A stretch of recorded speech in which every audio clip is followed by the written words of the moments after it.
Ryan Little.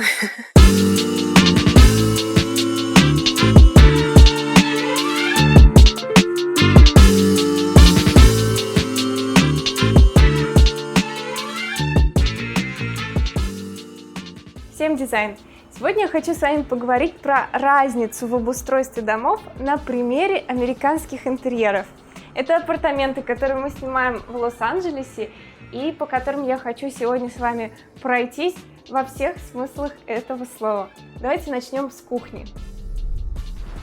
Анализируя американские и канадские интерьеры, я могу так усреднить, что чаще всего в кухнях в Америке и в Канаде техника отдельно стоящая. Она не встраивается в кухонный гарнитур, а вот так вот как бы врезана в него. И для дизайнерских глаз на самом деле это некоторая боль, потому что всегда будет отдельно стоящая техника немножко портить интерьер кухни, задавая ей какой-то индустриальный оттенок и делая кухню похожую на цех, превращая ее в чистую функцию.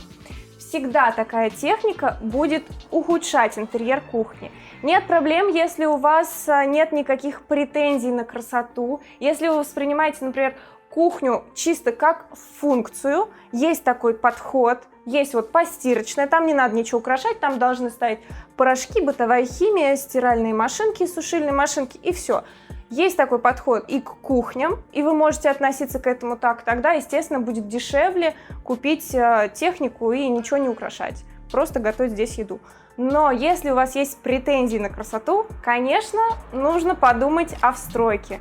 Она всегда будет лучше и уместнее. Что меня поразило, вот в Америке, конечно, в продуктовых магазинах продают огромные какие-то цистерны с соком, молоком, как будто они закупаются на 5 лет. Поэтому, естественно, для таких продуктов нужны огромные холодильники, которые очень популярны в Америке. Но я вам хочу сказать, любители этих огромных холодильников, если вы хотите, чтобы ваш интерьер кухни был красивым, вам нужно обязательно задуматься над тем, как бы встроить этот холодильник. Есть вопрос по цене. Да, отдельно стоящие дешевле. Но если вас волнует только объем и красота, подсказываю решение. Вы можете встроить вот здесь в колонну однокамерный холодильник до пола, а вот здесь вот рядом под столешницу поместить морозилку. И тогда у вас хранение будет даже больше, чем вот в таком вот здоровом дружочке. В моем восприятии Америка – это совершенно другая планета. Здесь другие горлышки у бутылок, не такие, как в Европе или как в странах СНГ.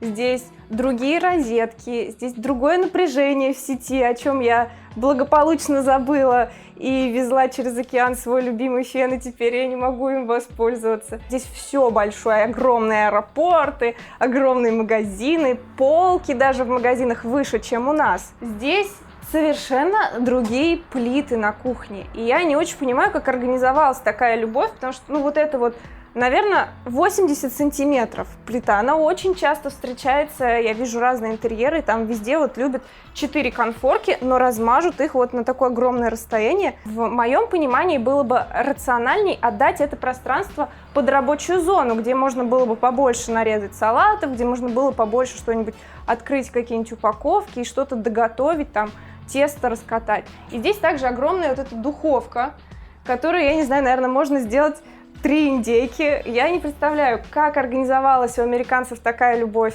к этим большим плитам. Если у вас есть мнение, поделитесь, пожалуйста, в комментариях. Еще одно традиционное для Америки решение и нетрадиционное для Европы – это микроволновка, которая расположена над варочной поверхностью и снизу имеет решетку вытяжки. То есть она втягивает в себя все запахи. Она, кстати, тоже огромная.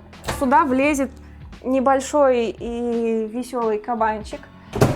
Наши-то микроволновки и вытяжки ведут себя, конечно, поскромнее, но как само решение, как само объединение вот этих функций в одном и размещение их над плитой, мне кажется очень классным. И мне очень жаль, что в Европе не так часто это решение применяется.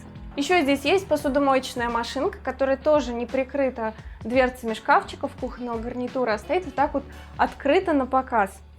И, кстати, это очень часто встречается в США и очень редко в Европе. Все-таки мы стараемся как бы побольше бытовой техники скрыть. И встройки у нас очень популярные, а здесь можно встретить вот такую картину повсеместно. Кстати, если вы до сих пор нахмурили брови и не понимаете, чем же бытовая техника может испортить интерьер, приведу пример. Гостиная, красивая, продуманная, и вы туда ставите, допустим, холодильник. Вы же всегда будете спотыкаться об него взглядом. Вы всегда будете видеть, что холодильник в гостиной, стиральная машинка в гостиной, микроволновка в гостиной будет портить внешний вид вашего интерьера. То же самое происходит и с интерьером кухни. У американцев есть прекрасный гаджет, это диспоузер, измельчитель мусора. Данная модель работает обязательно с водой, потому что она очень сильно нагревается. Но вот такой вот диспоузер сокращает вам количество мусора, которое вам потом необходимо выкинуть, на 40-50%. То есть американцы половину мусора перерабатывают у себя дома и смывают в канализацию.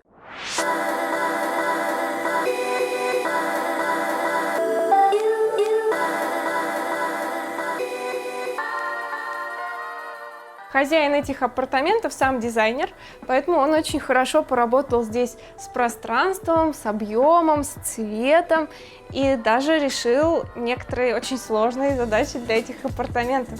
Здесь не было предусмотрено потолочного освещения, и управляющая компания не поддерживала размещение здесь потолочных светильников. Поэтому дизайнер, естественно, ему пришлось согласовать, но он сумел изыскать там возможности внутри стены от розетки провести электричество через потолок. Все это полое, то есть они с помощью длинной проволоки все это проводили и провели вот сюда электричество, а управляется эта люстра с помощью вот такого вот выключателя дистанционного, который тоже не нарушает целостность стены, а вот так вот просто крепится аккуратненько. И, естественно, когда хозяева будут выезжать из этих апартаментов, им нужно будет вернуть все в первозданный вид, но это будет легко сделать. У американцев принято, чтобы в доме была центральная система кондиционирования, но здесь дом старый и центральная система кондиционирования не была предусмотрена, зато есть вот такой непривычный для нашего взгляда обогреваш, который заменяет радиаторы, конвекторы, то, что нам привычно. В данном случае это вот такой вот прибор, встроенный в стене в центре квартиры. Я знаю, что каждый из вас, когда готовится к ремонту, заводит отдельную папочку и собирает туда коллекцию интерьеров, которые ему нравятся. И некоторые из этих интерьеров вы просматриваете и понимаете как-то интуитивно, что это какие-то не наши интерьеры, они какие-то зарубежные. Но почему вы это понимаете, сложно сформулировать. Так вот, сейчас я вам помогу. Дело в том, что в американских интерьерах немножко изменены пропорции, и в американских интерьерах очень часто заниженные потолки. Заниженные это как бы для нас. В Америке часто встречаются потолки высотой 2,4, 2,5, и это, в принципе, нормальная ситуация. Такого жилья большинство. Как это определить, что пропорции изменены и потолок занижен? По двери. Стандартная дверь высотой примерно 2 метра. И вот это вот расстояние над дверью и является примерным показателем высоты потолка. Вы можете вспомнить линейку 30 сантиметров, которую каждого из вас обязывали в школе покупать. И вот примерно вот это расстояние приложить и понять, какая здесь высота потолка. Вот так просто. В этих апартаментах есть отдельный уголок, где стоит стиральная и сушильная машинка, и скрывается она за такой вот дверью жалюзийной. Кстати, в Инстаграме у себя вот под этим постом мы с подписчиками обсуждали, какая же все-таки лучше стиральная машинка с функцией сушки, либо сушильная машинка отдельно. Вы можете снова перечитать эти комментарии, если вы находитесь сейчас на этапе вот такого сложного выбора. Еще одна американская фишечка — это вот такие вот вентиляторы, которые встраиваются в потолок и имеют иногда дополнительный источник света и гоняют воздух по квартире, вот таким вот образом его охлаждая.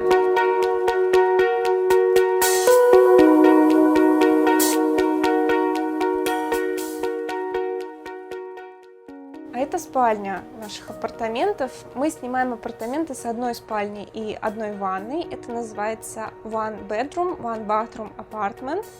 Мне очень нравится система описания объектов недвижимости в США, потому что здесь, если вы ищете апартаменты с одной спальней и одним санузлом, либо с двумя спальнями и двумя санузлами, вы всегда получите это в описании апартамента. И вы будете точно знать, что в придачу к этим спальням вы будете иметь кухню и гостиную одним большим общественным пространством. Если у вас нет никаких спален, тогда этот объект недвижимости называется студия. У нас в России вечно все перемешано, и у нас студии, которые бы в США назвали студиями, продают как однокомнатные квартиры. Если, например, это однокомнатная квартира с большой кухней по меркам США, то застройщик не поленится сказать, что это двухкомнатная квартира, просто потому что в большой кухне он считает, что можно поставить диван и сделать там гостиную зону и продать вам это как двухкомнатную квартиру. Здесь мне гораздо больше нравится эта система, она более ясная. Мне еще нравятся эти апартаменты тем, что я вижу здесь работу дизайнера и отмечаю нюансы, такие как, например, подбор вот этого большого изголовья кровати и сочетание его вместе вот с такими большими настольными светильниками, которые тоже имеют большой объем, и это выглядит очень органично. Если бы работал не профессионал, он бы поставил сюда какие-нибудь небольшие светильники, что смотрелось бы очень несмело и куца. А вот такой вот большой округлый объем вместе вот с таким вот дутым изголовьем смотрится очень хорошо и органично. А это ванная комната.